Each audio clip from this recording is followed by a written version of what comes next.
Milton Facebook page. Please note the only active videos and microphones will be that of our panelists, which includes the mayor, council members, and city staff. All attendee videos will be disabled and will remain disabled for the duration of the meeting. All microphones will be muted except for the mayor's call for public comment. At that time only, and when notified, the moderator will unmute your microphones to allow you to speak. Attendees joining the meeting using the Zoom app and who wish to make a public comment may do so using the raise hand feature, which can be found on the bottom of your screen.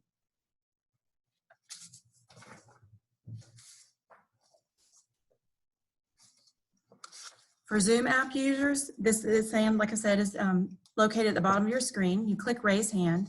For callers using telephones, you can access the raise hand feature by using the phone keypad. To raise your hand, press *9, and then to unmute, you press *6. Please do not use the raise hand feature until the mayor calls for and announces the appropriate time for public comment. The Q&A function found at the bottom of your screen can be used for procedural questions regarding the Zoom app only. Chat with panelists and other questions are prohibited for tonight's meeting. The meeting will now begin. Mayor Joe Lockwood.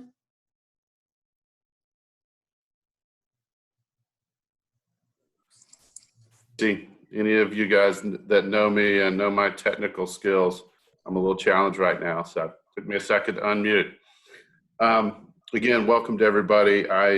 Before we begin, I'd like to ask our City Attorney, Ken Gerard, to say a few words regarding tonight's Zoom webinar. Mr. Mayor and member of the council, first of all, can everyone hear me this evening? Yes. Yes, good, thank you.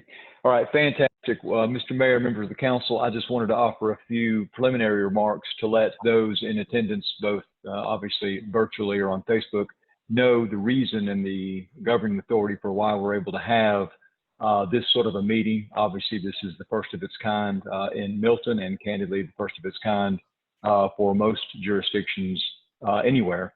And that is the ability to have a cyber meeting where there's no public physical attendance in the gallery. The reason is the Open Meetings Act, specifically OCGA 5014-1G, allows that in situations involving a declared emergency or an emergency as recognized by the governing authority, in that case Milton, that we have the legal authority to meet so long as our citizens are able to participate. And when I say participate, that means listen simultaneous with the meeting ongoing. And that is what is happening this evening. That is consistent with the law. And of course, this council has already previously, by way of an emergency ordinance, declared an emergency with specific reference to this statutory section that would authorize an open meeting to be conducted by this simulcast technology that we're using. So the Milton has done all of this, and I am asking Mr. Mayor for the city clerk to recognize this announcement and the necessity for this sort of a virtual meeting in the minutes for this evening's meeting. Mr. Mayor, I'll return it to you. Thank you. Thank you, Ken. Okay, so I would like to call the virtual meeting of the Milton City Council for Wednesday, April 15th, 2020 to order. The city strongly recommends that you review tonight's agenda carefully, and if you wish to comment on any item on the agenda, then you may do so by public comment. There will be two opportunities for public comment on tonight's agenda. One is during general public comment, and two is during new business. The moderator will provide public comment instructions at that time. While the Milton rules allow a speaker to request to make a comment up until the clerk calls the agenda item, once the agenda item is called, then no more comment requests can be accepted. So at this point, I would ask for our city clerk to call the roll. Good evening, Mayor and Council. I'll be happy to call roll for the April 15th, 2020 regular meeting. As I call roll this evening, please confirm your attendance. Mayor Joe Lockwood. Here. Councilmember Peyton Jamison. Here. Councilmember Paul Moore. Here. Councilmember Laura Bentley. Councilmember Carol Cookerly. Here. Councilmember Joe Longoria. Here. and Councilmember Rick Morick. Here. And now we will have the Pledge of Allegiance. Okay, I pledge allegiance to the flag of the United States of America and to the republic for which it stands, one nation, under God, indivisible, with liberty and justice for all. Okay, Sudie, will you please call the first item? Our first item is approval of the meeting agenda. Agenda item number 20091. Okay, do I have a motion for approval of the agenda? I move we approve the agenda, item number 20-091. Second. Okay. I have a motion for approval from Councilmember Moore with a second from Councilmember Morick. All in favor, please say aye and raise your hand. Aye. Aye. Any opposed? That's unanimous. Okay, our next item is public comment. Public comment is a time for citizens to share information with the mayor and the city council and to provide any input and opinions on any matter that is not scheduled for its own public hearing during tonight's meeting. As a reminder, there will be two opportunities for public comment.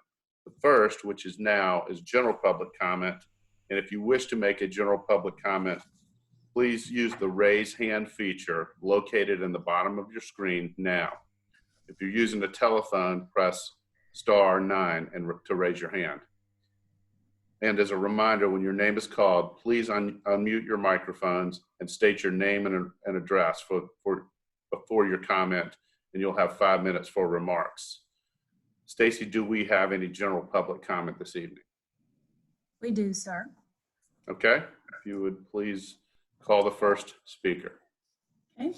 The first speaker is a phone caller, and the last three digits are 245.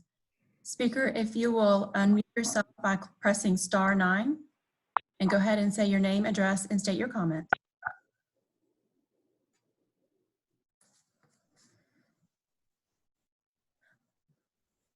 Sorry, speaker, if you will unmute yourself by pressing *6. I think I told you the wrong word. Yeah, I think I've said 9 too. I apologize.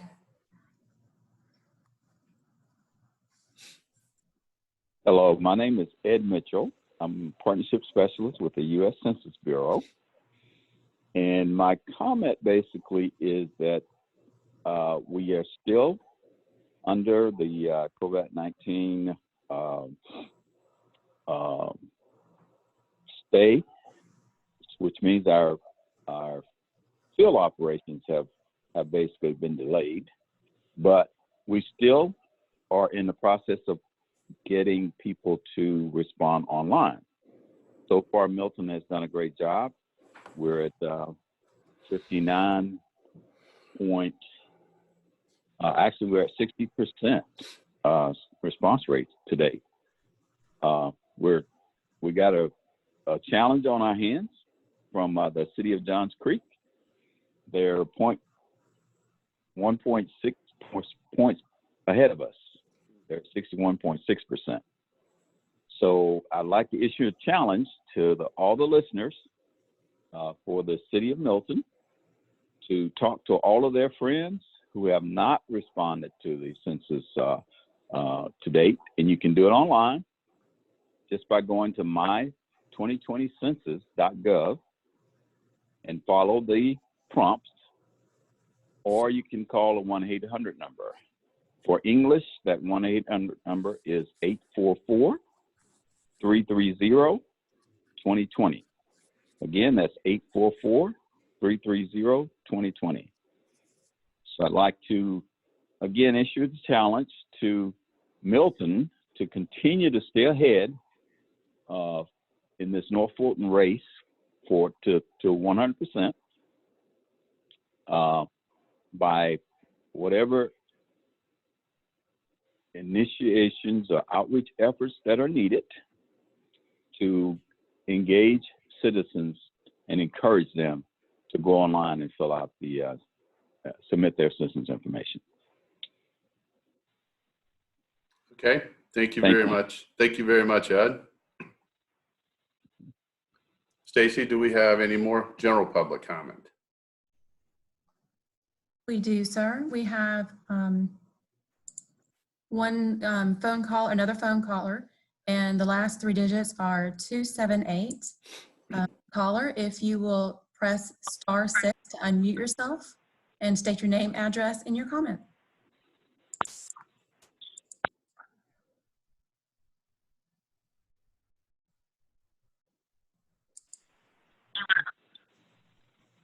Okay, hi. Yes, this is Michelle McIntosh Ross, long range planner with the City of Milton.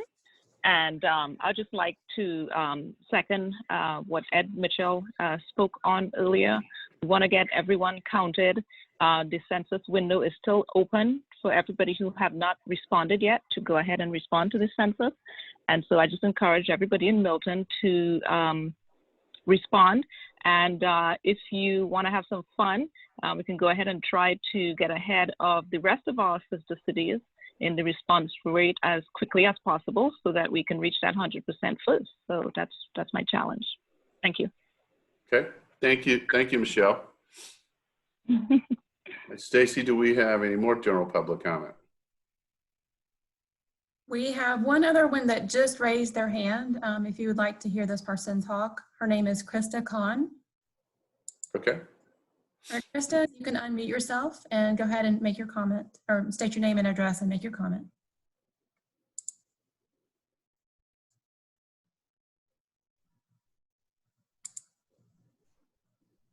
Ms. Khan, did you have a comment you wanted to make? Okay, well, I think we're going to have to move on. I don't hear her. She is unmuted. Okay, well, certainly would love to hear what she has to say if at a later time you can get, if she can get in touch with you, so. Okay. Okay, so that's all of our general public comment, correct, Stacy? That is correct, sir. Okay, thank you. Next item is our consent agenda. So if Sudi, as our city clerk, if you would please sound the consent agenda items.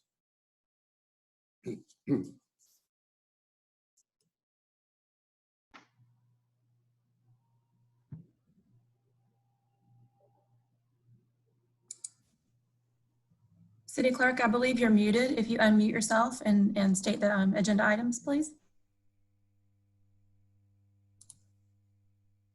First item is approval of the March 2nd, 2020 regular City Council meeting minutes, agenda item number 20092. Next, approval of the financial statements and investment report for the period ending January 2020, agenda item number 20093. Approval of a professional services agreement between the City of Milton and Dynamo Pool Management, Inc. for pool deck resurfacing, agenda item number 20094. Approval of a change order number 1 to the professional services agreement between the City of Milton and Wolverton and Associates, Inc.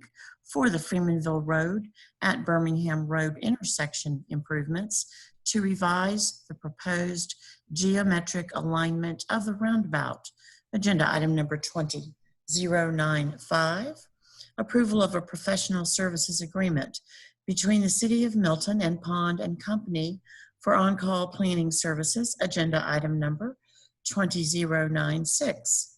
Approval of the public safety project for the following service agreements and easements: electric service agreements between Sawney EMC and the City of Milton for permanent electric power, and right-of-way easement between Sawney EMC and the City of Milton and Sawney EMC for electric service.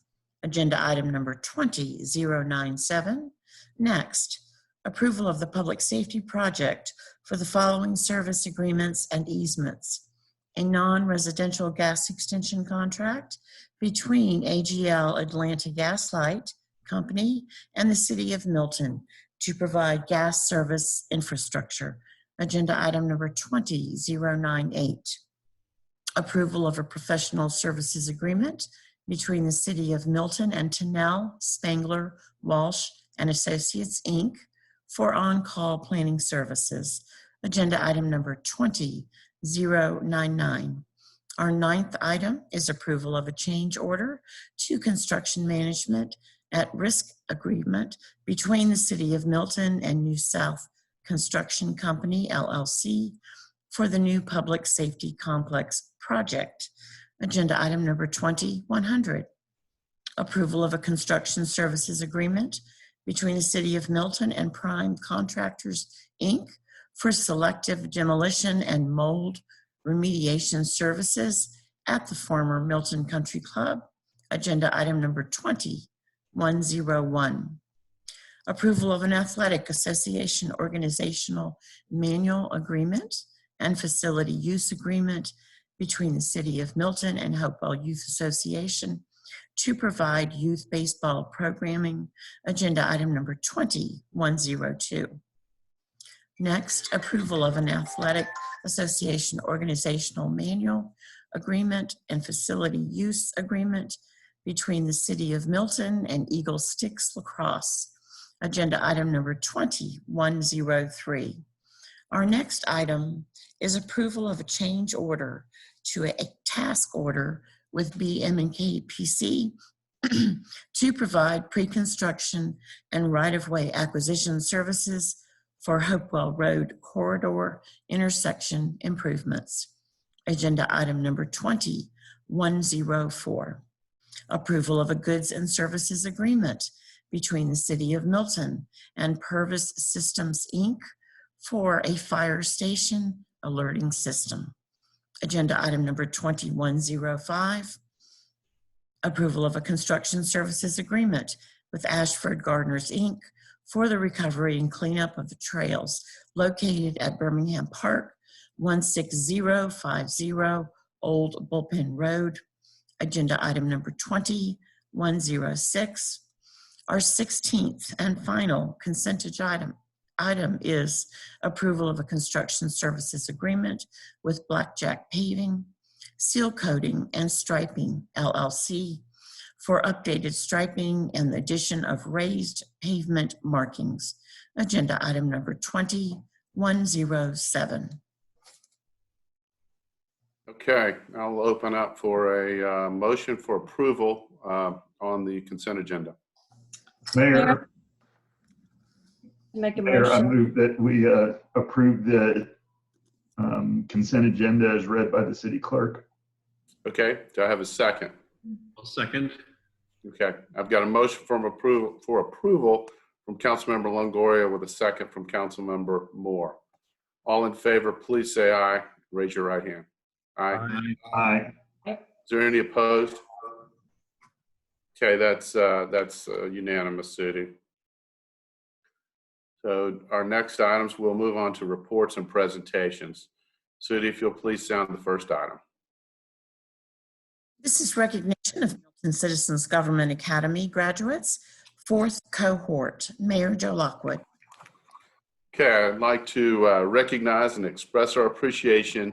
And again, I want to apologize that we're having to do this virtually, but wanted to certainly take this opportunity. So I want to express our appreciation to the graduates of our 4th class of Milton Citizens Government Academy. The CGA is a great program in which members of our community learn in depth about all aspects of city government through presentations, field trips, and hands-on activities.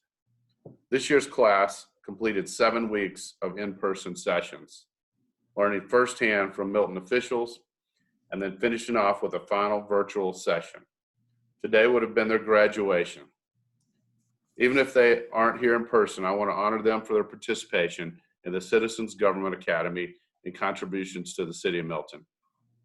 Our CGA graduates are Laura Ratisak, Sanjita Chidambar, Greg Kronk, Mary Kronk, Lee Crowley, Chase Haddon, Evelyn Harris, Gary Jablonski, Jeffrey Kahn, Krista Kahn, Lisa Kipley, Jimmy Lowridge, Lisa Lowridge, Barbara Peck, Tony Rich, Jenny Schaefer, Deborah Valentine, Jason Bitterman, Anita Jupin, Patricia Wolf. And again, I want to thank those that have completed this very meaningful and important academy to be a part of the citizen, or be a part of our city. And as I always try to remind everybody, that one of the main reasons Milton is such a great city is because of folks like this that get involved and give their time and energy to help make it, make sure that we have a better community. So I want to thank you all for that. So Sudi, if you'd please sound our next item. Our next item this evening is discussion of impact to city operations related to COVID-19 pandemic. Mayor Joe Lockwood. Okay, thank you, Sudi.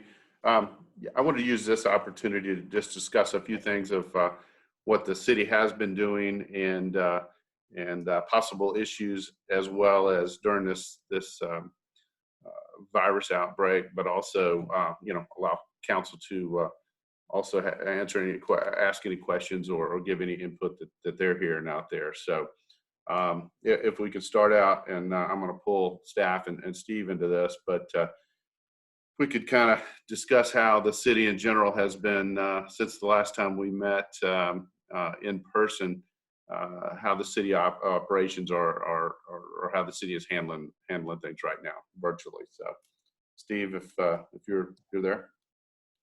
I am, Mayor. Can you hear me? Ken. Excellent. Thank you. So this is obviously has been a tremendous undertaking for the city of Milton, just like it has been for everybody across the nation. And the transition has been significant, but has gone smoother than I would have anticipated. Our first priority when we started to move into this transition, when we recognized we were going to have to start closing down facilities, was to ensure that we were able to continue to deliver all of our services in a manner that kept our staff safe. And I'm very happy to say that we have all of our operations currently running, except those that would have caused members of the community to gather. So we actually have everybody working in full capacity and in either an entirely remote situation or a blended situation, and all of our operations continue moving forward. The things we did right up front was we created a web page devoted entirely to keeping our citizens informed related to COVID-19.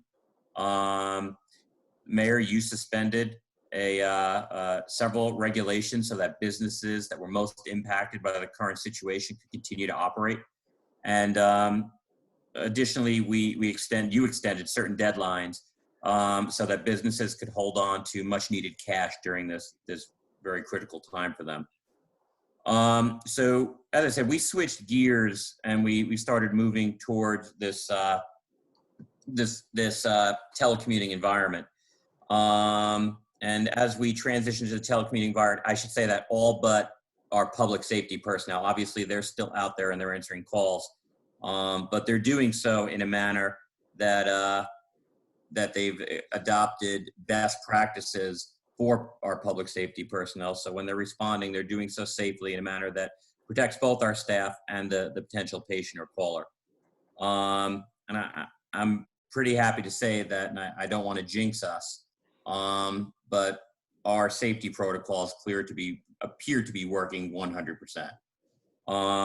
So from an operational standpoint, those have been our significant impacts, but I got to say our department heads, and really all of our staff have been able to pivot very quickly into an environment that is somewhat difficult to operate in, especially when we're all used to operating face to face. And while it may seem that it might be enjoyable, and I know I'm speaking to hundreds of thousands of people and saying this is the same thing, you would think it would be nice to be able to take meetings from your home office, but it quickly grew old and very challenging. So I do appreciate the work that everybody from all the department heads right through every one of our staff have been able to accomplish that. Okay. No, that's great. And again, I want to offer a thank you, not only from myself, but council and our citizens for everything staff has had to do to shift gears, but also keep things going. So, I also want to talk about operations and future effects and whatnot, Steve. So if you could kind of address that. Absolutely. So obviously financial concerns are upfront for us. We've been working on a few different things over the past several weeks as we're waiting to see how things unfold. Fortunately, our conservative fiscal policies have been designed to insulate us from short-term shortfalls in revenue, and it is doing that it immediately did that. I have to say that we're working with very imperfect data. Stephen, let me break in on that too. Obviously, thanks to the council and staff on the financial side, when we went to our PAYGO system a while back, that has certainly paid off well for us now financially. Really, I got to say that is a very important statement you just made, because it's going to be a combination of that PAYGO situation plus our low fixed debt, which our debt policies are extremely conservative, and it puts us in a position like it would any private sector company with low debt and cash on hand to be able to survive these types of situations. And I have to say the policies that y'all have created will help us weather this storm. So it is, however long this storm may be. So we are well positioned for that. Working with the current data that we have based on what we're basing on a potential 3-month shutdown. So we're going with a worst case scenario of a 25% impact. And while I understand there's going to be residual effects beyond the 3-month shutdown, we're using a 25% impact on our revenues that we think would be directly impacted by that 3-month shutdown. And we think that a worst case scenario currently would be a $2.6 million revenue reduction, which would be really, first of all, 2.35 million of that is lost revenues, local option sales tax. And that would mean that we got no lost revenues for 3 months. Of course, isn't going to be the case because there's all kinds of businesses operating from grocery stores to places, big box stores, and online, which we get revenues from right now. We just don't know what the ripple effect will be for long-term lost revenues. But I anticipate, because there's a 1 to 2 month, there's actually a 2-month lag time in that, I think we'll start being able to get better forecasts on that within the next month or so. And that being said, so I'd have to say, so long as current economic factors don't lead us into a prolonged recession, causing the ripple effects into areas such as housing or financial markets and jobs, we should be able to absorb that $2.6 million hit fairly well with a variety of strategies that we could employ that would not noticeably impact our service delivery. And again, it's our PAYGO system with our low fixed debt that's going to provide us that opportunity. And really, that's what the bond rating agencies up front liked about the city of Milton, which got us our AAA rating. However, I have to, with all that, I have to say that if this turns into a prolonged event, we're still well positioned because our 2021 budget doesn't begin until October. So our planning process is by July and August, when we're really in the throes of budget. I think we're going to have more concrete financial data out there, both macro and micro, that will help us determine what the true impacts we believe will be in 2021 and better position us to be able to budget appropriately. But as far as the existing 2020 budget is concerned, I think we're in pretty good shape. I'll know more within a few months. And I might add too, sometimes what some others looking from outside looking in might say is a negative from a budget or revenue source, which we have a much lower commercial base than other cities.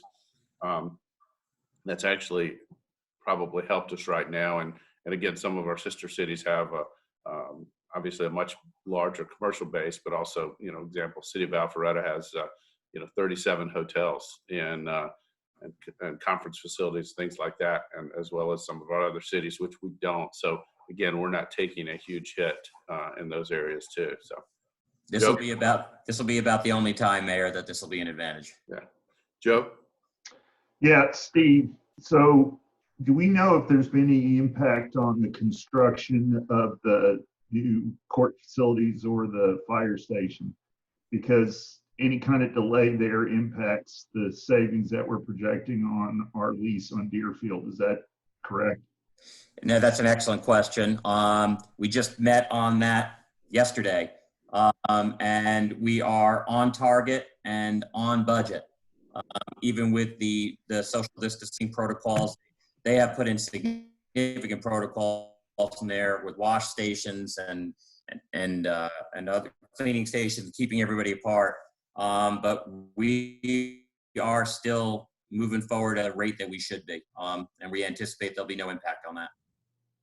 So in terms of divesting ourselves of the Deerfield facility, we don't anticipate any problems there. So leases can end when they're scheduled to end, and whether or not we need the facility in terms of the physical space, obviously the fire department will. I'm not sure about the courts, but there shouldn't be any impediments there.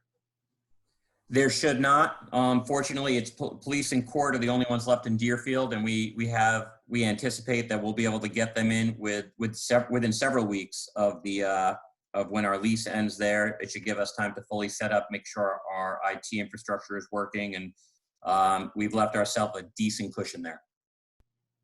Thank you. Okay. I'm sorry. I don't want to lose. If I do have one other thing I'd like to discuss, if there aren't other questions. Sure, and either if there's any questions specifically on the budget or again, council, keep your questions, and we'll certainly open up too on any of this. So go ahead, Steve. So one thing I would like to discuss, obviously, when we did the original emergency order, we really had no idea how long we were going to be operating like this. And there are certain restrictions within that order that I would ask that the mayor and council consider right now, because it's preventing us from moving some of our business forward. Specifically, I apologize. I'm trying to pull up the section. So on the original ordinance, under section 4, subsection 1, it said that we were going to suspend any ordinance, resolution, order, rule, or regulation prescribing, I'm sorry, I read the wrong one, I apologize. Here it is. I'm sorry, it's 5.4A. All policy-making functions of the council, i.e. strategic plans, ordinances, land use planning functions, visioning, development of city-wide objectives and goals, and like activities shall be suspended for 30 days. Except for policy making and ordinance functions related to addressing COVID-19 and related public health and safety issues. And there are a bunch others that are also going to be an issue. C is non-essential business, which includes presentations.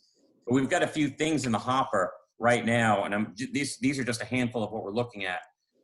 We're just about ready with the Chapter 4 alcohol rewrites, which I'm sure as the restaurants come back online, this would benefit them quite a bit to be able to hit the ground running.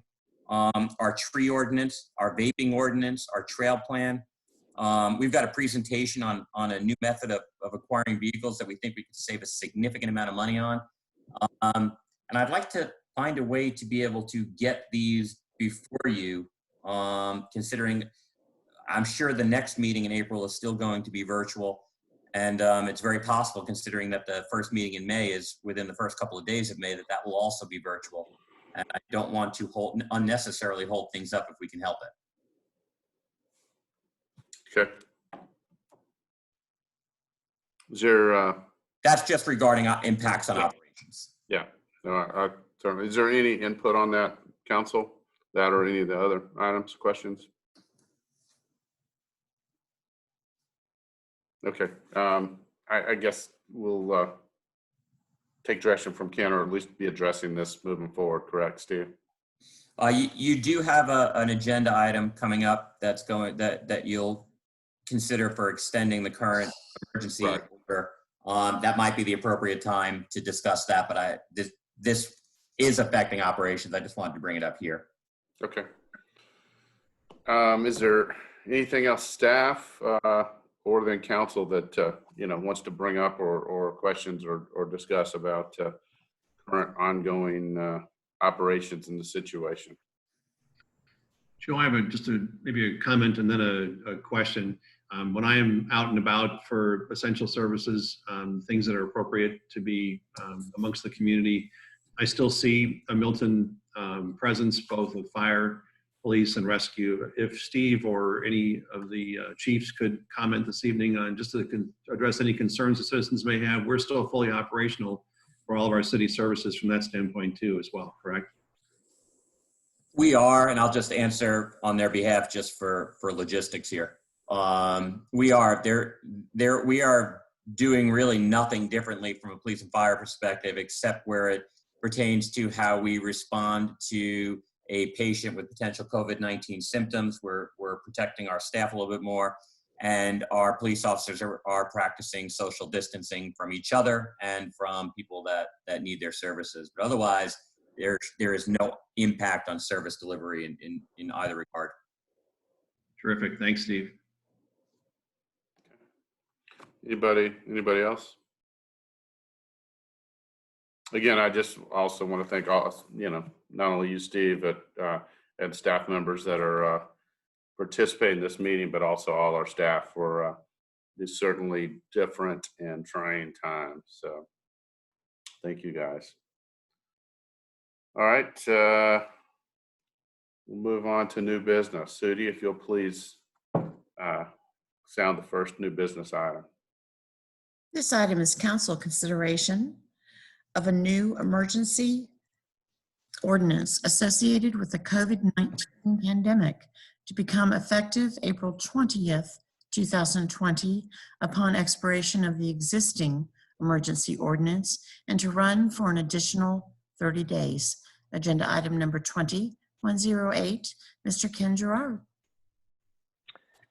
Mr. Mayor, member of the council, good evening. So I wanted to update you on this. We did, as the council is aware, on March 20th of this year, the council adopted an emergency ordinance. This is a device that is specifically contemplated by the city charter to basically allow the city to take emergency action in times of crisis, which is exactly what we have been living through, as the city manager just walked us through as well. So you adopted that emergency ordinance, and it expires on April 19th. Now, the City of Milton's emergency ordinance was a very practical and utilitarian device. It primarily focused on doing two things. One, it sort of set the parameters of how the city is going to do business for that 30-day period. As the city manager just walked through, that has been both a great thing, but it's also now, as it continues to lag on, beginning to present some challenges. And so as I walk you through what is contemplated for this evening, perhaps we can discuss that further. But nonetheless, it sort of set how the city was going to conduct its affairs for the next 30 days during this crisis. And it also triggered the mayoral proclamation that allowed some of the activities that the mayor has undertaken, which we'll get actually to in the next agenda item, to in fact assist citizens and affect businesses during this pandemic. So it sort of had a twofold effect. So the city charter provides that an ordinance of this kind, perfectly lawful, perfectly legal, but has a 30-day expiration date. And as I mentioned, this one ends April 19th. In your agenda packet, you have a document that would pick up right after the existing one ends. It would commence the 20th of April. And the way it's structured right now is it would then go for an additional 30-day period. I will tell you, and you may have seen the communication that I sent to you, I did make a few tweaks to the version of the ordinance that are different than was in your agenda packet. They are non-substantive, and I will tell you what they are. They were going to some of the preamble language, the whereas language, that dealt with the various orders from the governor. As we put together these documents, irrespective of the jurisdiction, we try to do a good job of providing a nice trail of all the various things that have occurred. And I will tell you, council members, unlike any time, candidly, in my legal experience representing governments, I've never seen events unfold as quickly as they have in the last 3 weeks to a month, as far as all the various governments taking action that they're trying to take to safeguard the public health, safety, and welfare. And that has certainly been done in this situation. So I modified, for instance, the fact that, as you all know, Governor Kemp issued a shelter-in-place order on April 2nd of 2020. And I'm sure, as all of you are aware, the interesting thing about that order, and I thought it was a good thing, was that it basically superseded any other shelter-in-place enactments that all the other jurisdictions had enacted. So it sort of, this was the rule with respect to shelter-in-place.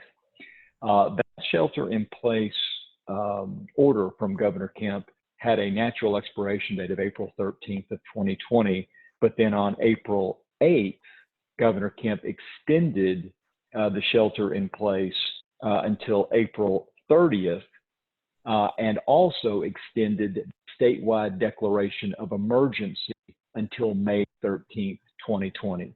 Will that be extended again, either the shelter in place or the statewide emergency? I don't know, but I want to make clear and follow that paper trail in this ordinance I have put in front of you. So those were the tweaks I made, was outlining better that sort of history. With respect to what the ordinance in front of you does, it picks up on the 20th, right when your existing one ends, and basically continues it for an additional 30 days. So April 20th for an additional 30 days would be May 19th. That's what it does. Now, that's a little bit of a difference. That's not completely consistent with the the gubernatorial declaration of statewide emergency. The governor's order expires on May 13th. This ordinance, if you adopt it, will in fact go to May 19th. So you've just got a couple of days of differential there. There's no requirement that our locally declared emergency be consistent with the governor's, but I did want to point that out to you. Otherwise, this keeps everything the same. There are no changes. It's just a change of time. And again, the next agenda item, Mr. Mayor, I will go over with the council the various declarations that you have issued pursuant to the powers that have been given to you by not only the emergency ordinance that's already in place, but also the Milton Code as well. And I will go over the various enactments that you've done. Mr. Mayor, that's my presentation. If the council adopts the proposed order this evening, it would be the one that I emailed to you, which contains those timeline tweaks I just walked you through. Otherwise, it is simply a continuation of additional 30 days effective April 20th. Mr. Mayor. Okay, thank you, Ken. Before I'll open up to questions, Stacey, do we have any public comment on this item? We do not have any public comment, sir. Okay, I'll close the public hearing part of that and open up any questions or comments from council. Laura? Just quickly, Ken, if we need to end the order, the extension, we can do that as well, correct? If for some reason. Councilmember Bentley, yes, of course. We always have, the council always have the right to terminate it earlier. So yes, the short answer is yes. Thank you. Okay. If there's no further questions or comments, I'll open up for a motion on this item. Mayor, I'd like to make a motion to approve agenda item number 20-108. Second. Okay, I have a motion for approval from Councilmember Bentley and a second from Councilmember Longoria. All in favor, please say aye and raise your hand. Aye. Aye. That's unanimous, City. So we will, Sudi, if you can please state or sound the next new business item, last new business item. Our final item this evening is council consideration and ratification of 2020 mayoral emergency orders authorizing: 1, event facilities and caterers that hold a valid use permit to sell prepared meals for pickup and delivery; 2, restaurants with on-premise consumption licenses to allow to-go alcohol sales for wine and malt beverages; 3, retail and restaurant establishments to utilize unpermitted temporary signage to provide operational guidance to the public in light of COVID-19; 4, deferral of occupational tax certificate renewal to April 30th, 2020; 5, restaurants to defer payment of alcohol excise taxes to April 30th, 2020. Agenda item number 2109. Mr. Ken Gerard. And before Ken, if you don't mind, before Ken speaks on this, I just, in the spirit of transparency, these items that I have taken as the mayor and also had run those by and each council member, just in the spirit of transparency for our public, I wanted to at least bring these forward and have them ratified by the council. Go ahead, Ken. Mr. Mayor, thank you very much. Members of the council, I agree with that. In addition, the City of Milton Council was very clear on March 20th that with respect to actions taken, they wanted to be immediately made aware of those. And I know that we have tried to push those out to you as quickly as they were done. I will also tell you that all of the actions taken pursuant to that power of the mayor have had a consistent theme, and that theme was attempting to minimize the detrimental impact of this pandemic and all these collateral effects of that on your business community and your citizens. So I'm sure as I'm walking through this, you will see a theme begin to arise. So I'll go very quickly through them. And this is in no particular order. This is the order that they printed out on my printer. So this is the order I'm going to walk you through them. But the order was, first of all, we had a March 30th, 2020 order with respect to businesses in Milton that were event facilities and caterers. And the mayor issued a declaration that authorizing valid use permits, holders of those event facilities and caterers, to host private catered events. They may also sell prepared meals for pickup and delivery under the following conditions. And that condition was that this allowance would remain in effect until April 30th, and the facility shall remain closed to the public, that pickup hours are limited to a total of 3 hours per day, and otherwise it does not apply to new use permit applications. Once again, this was something where I believe city staff came to the mayor and said, look, this is something that those folks that hold event facility and catering permits are asking to do to be able to, make ends meet during this situation. And so we issued this order that temporarily made that additional allowance for them to be able to sell prepared meals for pickup and delivery. On March 20th of 2020, there was a declaration by the mayor that allowed on-premise consumption alcohol license holders to obtain and provide packaged license for to-go alcohol sales. This was very common. Almost every jurisdiction I'm aware of took action very similar to this to try and shore up their restaurant community that was very much struggling from this.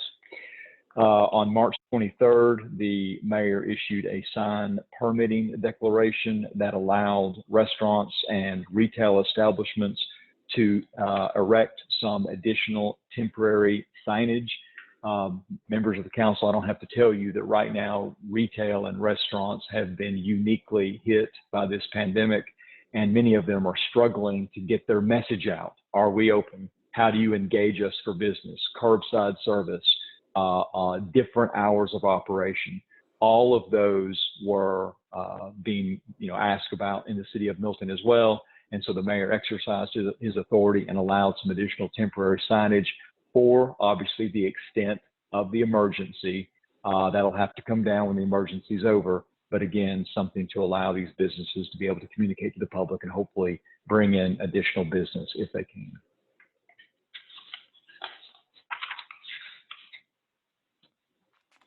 Okay. On March 23rd of 2020, the mayor issued a declaration that would allow a 30-day deferral on occupational tax certificate renewal from March 31st of 2020 to April 30th of 2020. Once again, occupation taxes is something within the purview of the city of Milton, and we have the ability to relax those deadlines before penalties and interest begin to accrue. This was simply an accommodation noting that for many of these businesses, cash flow is everything. And it may be that if we can allow just some temporary relief on the payment of that, that would benefit our businesses. And finally, we have a similar March 23rd enactment that provides the same relief with respect to alcohol excise taxes, simply to again allow those restaurants that need cash flow so desperately a little bit of extra relief. The declarations are very consistent that nothing prevented them from paying. If they have cash on hand and want to come in and pay, of course, pay. But we are trying to provide at least a little bit of guidance and a little bit of deference with respect to the payment of those excise taxes and occupation taxes. Mr. Mayor, that is my presentation. And there's no need to take these individually unless the council wants to review them individually.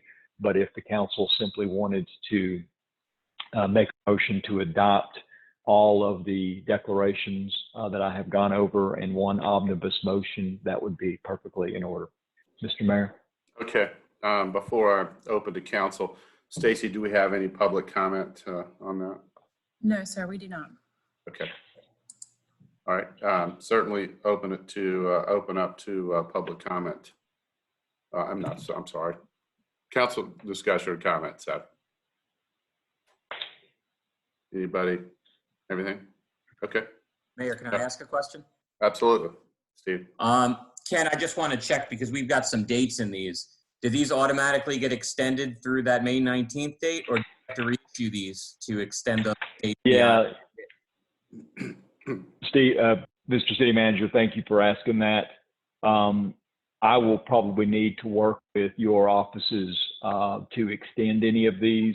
Obviously, as the emergency extends, we may need to extend the relief. It was unclear at the time some of these were done exactly how long you wanted to defer. How long do we want to defer collection of excise taxes and occupation taxes? But his point is a good one. These do have dates, and I will work with city staff and the city manager to extend those and then bring them to the mayor if he wants to extend them.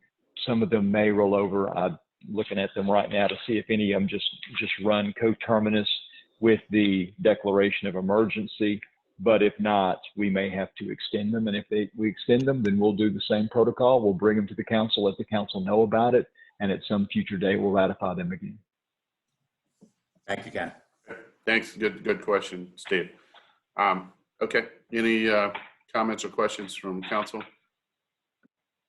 If not, I appreciate everybody working together on short notice on these things that we're walking through with this, again, strange and different times. Appreciate everyone's support.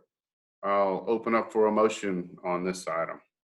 Mr. Mayor, I'll make a motion that we ratify the 2020 mayoral emergency orders and extend them through April 30th, 2020, agenda item number 20-109. Okay. All right, I've got a motion for approval from Councilmember Cookerly with a second from Councilmember Longoria. Mayor, I apologize for breaking in. I think we got a bad date for the closure on that. Okay. This is going to be extended not through April 30th, but I think through May 19th. Is that correct, Ken? Well, the declarations have some different dates in them. All of them were the creature of the circumstances by which they were done. I would simply ask, and thank you, Steve, for jumping on that. I think I would simply ask the council to just approve the declarations and ratify the declarations as framed, and whatever those expiration dates are for each one, we'll just deal with them in turn.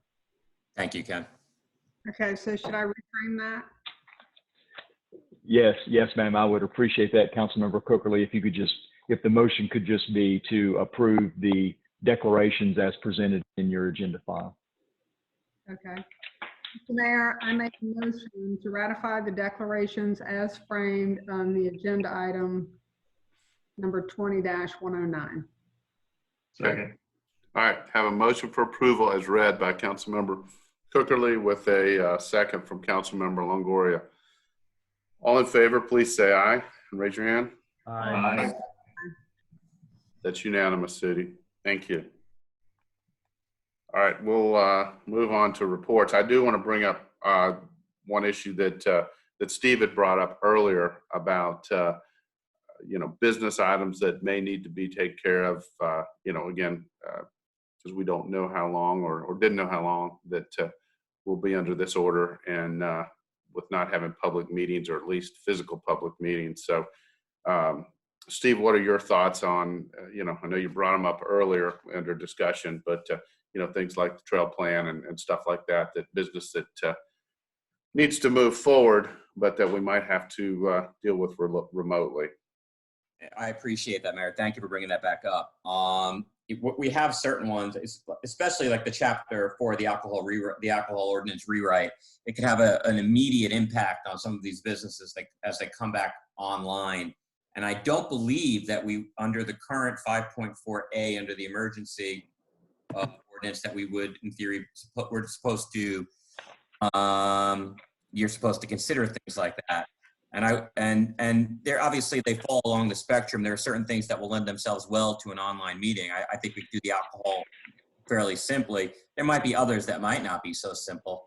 But things like the Chapter 4 ordinance, getting things in line for the tree ordinance, because we really only had a few things left to discuss there, so we could get the workshops prepared and things along those lines during this downtime. That vaping ordinance we could probably move forward with. And these are just a handful of some of the things I'm talking about. I wouldn't anticipate that we won't be doing anything with rezonings or use permits or things like that. It does require other operations to go on. But some of these other ordinances and things along those lines, if we could move those along, I think it would be very helpful both for the city and for many of our citizens. Any thoughts from council on that? So I have a question. Yep, go ahead, Laura. Yeah, so in order to do that, what do we need to do? I guess that's a Ken question. Make an amendment? It is. Emergency order? Councilmember Bentley, here's what I might recommend. You have, because you alluded to that earlier about the termination of the emergency order. You have just approved this emergency order for another 30-day period. What I could recommend easily, though, is that city staff compile whatever action items or other items of business that they really feel like need to at least advance forward a little bit, and get that to you. And then we could call a special call meeting at any point in the next week or so. And we'll advertise this emergency ordinance in the ordinary course. The city charter specifically contemplates that so long as we shut it down with the same formalities as when we adopted it, that we can amend it or terminate it. And then we would just we would modify the emergency ordinance to sort of let a little more of the filter off is what we would do. And that makes a lot of sense. And I will tell you that a lot of local governments are struggling with what is the new normal. What made a whole lot of sense for 3 weeks to 4 weeks is not making as much sense from the standpoint of, while we certainly want to acknowledge the fact that our citizens can't engage us physically in a building, they can certainly watch the meetings online, and we can, need to actually, take some substantive action. And even if it's some limited ordinance-based action, many governments are choosing, or having to decide that we may need to go there. So I'm perfectly comfortable with that. And just from a procedural standpoint, as soon as the city manager says, I've got a list and gives me the direction to modify the ordinance, then I can guide the clerk on how to do the special meeting and get us back, and we'll modify this ordinance. Thank you. I'd be in favor of that. Anybody else? All right. Any other issues anybody want to report on? I just Laura? want to quickly, I know everyone has been out and about a lot more, which is probably the silver lining in this whole thing.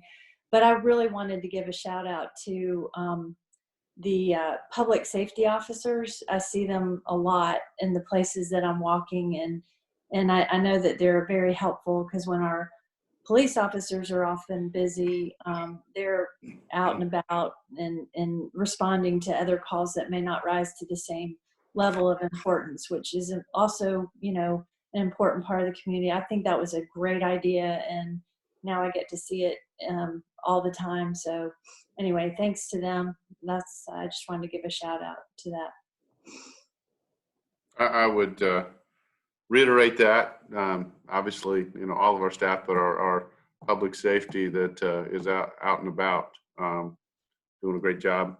It's interesting, and I also want to thank all of our citizens and everybody. You know, it looks like at least the overwhelming majority are being responsible. As we're having this meeting, and I'm looking out the window. Normally, there's hundreds of bicycles getting ready to ride, and groups on the nights that we have our meetings or whatever. And I think I saw one or two bicycles getting out. So, you know, everybody seems to be working hard to follow the rules for our health and safety. So thank you to everybody for that. So I guess this will conclude our first, and it is Milton's first in history virtual meeting. Is there anything else that anybody staff-wise, Ken or council has before we close? I'm all set, Mayor. All right, that'll conclude this meeting. Do I have a motion to adjourn? Motion to adjourn. Okay. All right, I believe it was Councilmember LaGoria that made the motion, and Councilmember Bentley the second. Is that correct? And I also so okay. All right, I have a motion from Councilmember Longoria, second from Councilmember Bentley to adjourn the meeting. All in favor, please say aye and raise your hand. Aye. Aye. That's unanimous. Thank you all. Thank you.